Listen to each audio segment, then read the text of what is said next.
పట్టభద్రుల ఎన్నికల్లో తీర్మార్మలన గెలుపుకు నేను సహకరిస్తే మొదటి ప్రాధాన్యత ఓట్లలో లీడ్ తగ్గింది, నా ప్లానింగ్ సరిగ్గా లేదు అని తీర్మార్మలన నన్ను బెదిరించే ప్రయత్నాలు చేస్తున్నాడు.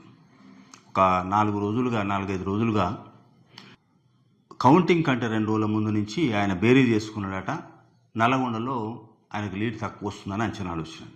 ఎట్లా వచ్చింది ఇది అంటే, టీఆర్ఎస్ వర్గంలో రాకేష్ రెడ్డి సర్కిల్లో అభిమానులు ఉత్సాహంగా ఉన్నట గెలుస్తున్నామని. అంటే వాళ్ళు గెలుస్తున్నారు కాబట్టి నేను ఓడిపోతున్నా భయం చేత లేనిపో నేను ఊహించుకొని నా మీద ఒత్తిడి పెంచే ప్రయత్నం చేసి ఒక ఆయన టీం సభ్యులట ఎవరు ఓ 4-5 వచ్చారు. ఒకసారి 4 వచ్చారు, ఒకసారి 1-2 సార్లు 3 సార్లు ఇంటికి వచ్చారు. కూర్చొని మామూలుగా మాట్లాడారు. తర్వాత నా ఆఫీస్కి వస్తే మాట్లాడారు. బెదిరించే పని చేస్తున్నారు. ఎందుకు ఇట్లా వచ్చింది? అరే కౌంటింగ్ కూడా కాలేదు, ఇంకోటి నేనేమన్నా సహకరించిన వాడినే కానీ ఓటర్లు నా చేతులు లేరు కదా, ఇంకోటి నాతోటి ఏముంటుంది, నేనైతే మనస్ఫూర్తిగా సహకరించిన అంటే లేదు, మల్లన్న కోపం మీద ఉండట. మల్లన్న కోపం మీద ఉండు, నువ్వు మల్లన్న దగ్గరికి రావాలి, మల్లన్నకి ఏం జరిగిందో చెప్పాలి అని నన్ను బెదిరించే ప్రయత్నాలు చేస్తున్నాడు.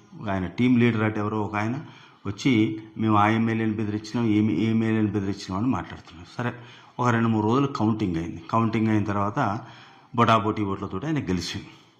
టైట్ పొజిషన్ ఎందుకు వచ్చింది అనేది ఏమాత్రం రాజకీయ పరిజ్ఞానం ఉన్న వాళ్ళకైనా తెలుస్తుంది. దీన్ని ఆసరాగా తీసుకొని నా మీద ఒత్తిడి చేసే ప్రయత్నాలు చేస్తున్నాడు. దీంట్లో స్థానిక రాజకీయాలు దాగి ఉన్నాయి, ఇది నాకు తెలుసు.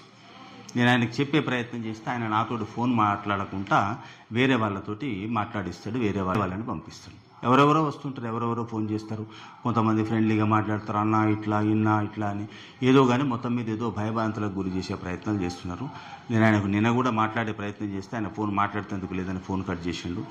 వాళ్ళ టీం సభ్యులు వస్తున్నారు. 24 గంటల్లో నాకు ఏం జరిగిందో చెప్పాలి, మాకు లీడ్ తక్కువ వచ్చింది, నువ్వెంత నీ లెక్కెంత అని మాట్లాడుతున్నారు. అదే కాకుండా ఇప్పుడు ఆయన ఎమ్మెల్సీకి ఎన్నికైంది కాబట్టి 34 జిల్లాలలో ఆయనకు ప్రోటోకాల్ ఉంటుందట, ఎస్పీలు కలెక్టర్లు ఆయనకు సెల్యూట్ కొడతారట. కాబట్టి 34 జిల్లాల్లో ఏమైనా చేస్తాను. ఇంకోటి ఆయన అనేది ఏంటంటే, రేవంత్ రెడ్డి నాకు భయపడుతున్నాడు, అందుకని నాకు ఎమ్మెల్సీ టికెట్ ఇస్తుండు, రేపు మంత్రి పదవి కూడా ఇస్తాడు, నీ సంగతి చూస్తా అని చెప్తున్నాడు. అన్న చెప్పమనడానికి ఇది ఏమి హరాస్మెంటో నాకు అర్థం కాదు. తీర్మార్మలన్న మిత్రుడు ఎమ్మెల్సీ అని సంతోషపడాలన్నా, ఇటువంటి క్రిమినల్ నేచర్ ఉన్నందుకు బాధపడాలన్నా అర్థం కాని పరిస్థితి ఏర్పడ్డది.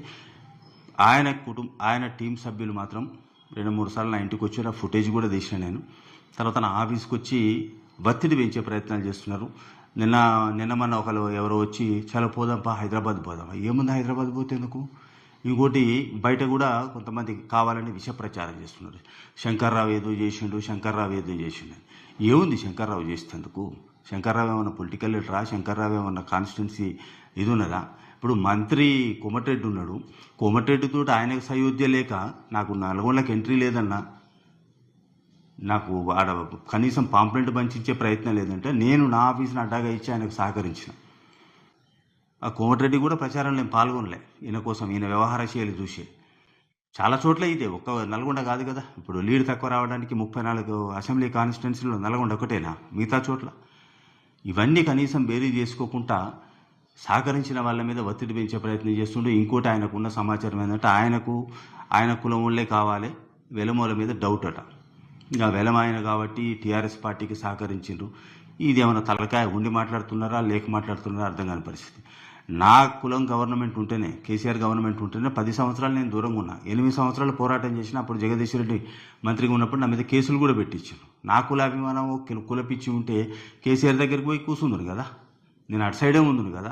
ప్రజల పక్షాన నేను పోరాడుతుంటే, ప్రజల పక్షాన పోరాడిన వ్యక్తిగా మల్లన్నకు నేను సహకరిస్తే, ఆయన గెలవంగానే ఏదో కొమ్ములు వచ్చినాయన్నట్టు నేను అందరినీ బెదిరిస్తా, ఏదో చేస్తా అనుకుంటే ఇక అది ఆయనకే ఇబ్బందికరం.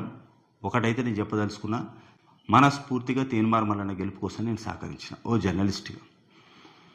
ఆయన గెలిచిన తర్వాత రకరకాల ఊహాగానాలతోటి నల్లగొండ మీద ఆధిపత్యం చేయాలన్నట. నల్లగొండలు ఎవరు సహకరించలేదు కాబట్టి ఇక్కడి నుంచే ఏదో మొదలు పెట్టాలనుకుంటున్నారట. మరి వాళ్ళ భ్రమలు ఏమిటో తెలియదు కానీ నన్ను బెదిరించే ప్రయత్నం చేసినా, నాకు ఎటువంటి హాని జరిగినా తీర్మార్మలన్నదే బాధ్యత.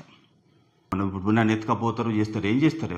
తీర్మార్మలన్న భాషలోనే చెప్పాలంటే పీకేదేముంది? ఇప్పుడు తీసుకుపోయి పీకేదేమని ఉందా? కనీసం ఇంత చదువుకున్న వాళ్ళము ఓ చట్టసభల్లోకి అడుగుపెట్టిండు, గౌరవప్రదంగా ఉండాలి, కనీసం సహకరించిన వాళ్ళకు థ్యాంక్ఫుల్గా ఉండాలన్న సోయి కూడా లేకుండా ఇటువంటి హవారా టీములను పంపించి చిచోరా ప్రచారం చేయడం అనేది మనస్తాపం కలిగిస్తున్నది. తీర్మార్మలన్న టీం నుంచి మాత్రం 2-3 రోజులుగా నాకు ఇంటికి రావడం, ఇక్కడ రావడం ఒత్తిడికి గురవుతున్నా. నా ఇంట్లోకి కూడా నేను లేనప్పుడు కూడా నా ఇంటికి పోయి బెదిరింపు ధోరణిలో మాట్లాడేటట. ఆ సీసీ ఫుటేజ్లను ఉన్నాయి. మల్లన్న ఇతరుతోటని వ్యాపేయాలి, నాకేం జరిగినా మల్లన్నదే బాధ్యత.